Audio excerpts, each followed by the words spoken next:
jungle. Hello everyone, जानेंगे इस video में कि आखिर क्यों रशिया ने यूक्रेन के बहुत ही इंपॉर्टेंट शहर से अपने ट्रुप्स हटा लिए।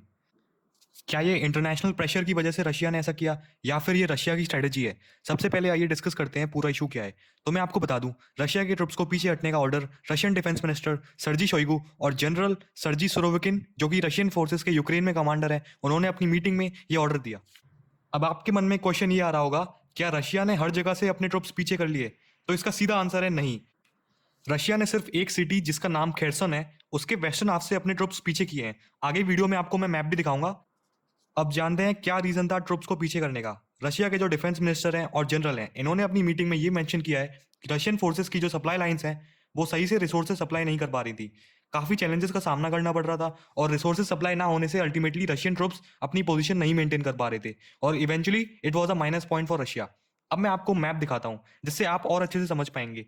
ये देखिए, इस मैप में जो ब्लू आउटलाइंड एरिया है, ऑलमोस्ट आप कह लीजिए 40% of the area of the city Kherson, यहाँ से रशियन फोर्सेस कंप्लीटली विड्रॉ कर चुकी हैं। अब आइए डिस्कस करते हैं रशिया के लिए ये विड्रॉल कैसा प्रूव होता है। सबसे पहले जानते हैं रशिया ने ये एरिया कब कैप्चर किया था। तो रशिया ने ये एरिया 2 मार्च 2022 को कैप्चर किया था। Now the question is, Russia पीछे क्यों हटा उस रीजन से? सो अब तक आप समझ गए होंगे, रशिया की सप्लाई लाइंस की शॉर्टकमिंग्स की वजह से फोर्सेस को अंडर रिसोर्सेज रखना पड़ रहा था। और कोई भी मिलिट्री यूनिट अगर अंडर रिसोर्सेज होती है तो उसे एडवांस करने में बहुत मुश्किल होती है, और अगर वो एडवांस नहीं कर पाएगी तो वो रीजन उतना स्ट्रेटेजिक नहीं रह पाएगा। इसीलिए रशियन कमांडर्स ने अपने यूनिट्स को यहाँ से हटा के दूसरे फ्रंटियर्स पर लगा दिया। यहाँ पे एक बात इंपॉर्टेंट ये आती है, भले ही रशिया ने खेरसोन से अपने ट्रुप्स को हटाया हो, लेकिन वो सिर्फ 40% एरिया था। रशिया के पास अभी भी 60% एरिया है, including the coast line along the sea of Azov. So Ukraine अभी भी स्ट्रगल करेगा रशिया को काउंटर करने में। नाउ अब आप पूछोगे, वेस्ट से हटा के ईस्ट पे ज्यादा फोर्सेस रखने से रशिया को कैसे हेल्प होगी? ईस्ट मूव करने से रशिया को अपने ट्रुप्स को सप्लाई मेंटेन करने में आसानी होगी और ज्यादा फोर्सेस डिप्लॉय होने की वजह से डिफेंसिव पोजीशन भी इंप्रूव होगी। यूक्रेन का कोई भी अटेम्प्ट निप्रो रीजन को क्रॉस करने का बहुत भारी साबित होगा यूक्रेन को। अब कुछ लोग इस विड्रॉल की आलोचना भी कर सकते हैं, लेकिन भले ही ये विड्रॉल रशिया के लिए डिफिकल्ट था, बट इसकी वजह से काफी सोल्जर्स की जान बच गई और रशिया ने अपनी रिसोर्सेज को काफी स्ट्रेटेजिकली यूज किया।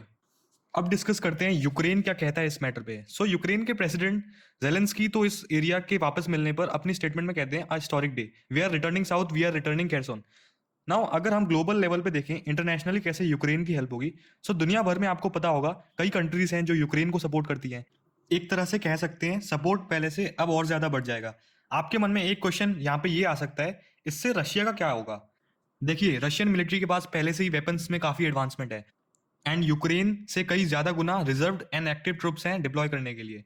यूक्रेन को भले ही वेस्ट से एडवांस एयर डिफेंस सिस्टम मिल रहे हों, लेकिन फिर भी यूक्रेन के पास काफी बड़ा एरिया है डिफेंड करने के लिए। अब फ्यूचर में हमको यही देखना होगा, यूक्रेन के पास ऑलरेडी बहुत सारा रिकंस्ट्रक्शन का वर्क है जहां पर रशियन फोर्सेस ने इंफ्रास्ट्रक्चर डिस्ट्रॉय कर दिया है। देखना होगा कि दोनों साइड्स बैटलफील्ड इंटेलिजेंस कैसे मेंटेन करती हैं। सो ये था detailed analysis of the issue. आपको इस वीडियो के नोट्स डिस्क्रिप्शन में दिए हुए लिंक से मिल जाएंगे। आप करंट अफेयर्स, न्यूज़पेपर एडिटोरियल के क्वेश्चन भी प्रैक्टिस कर सकते हैं जो daily Instagram and YouTube community पे पोस्ट किए जाते हैं। Thank you for watching.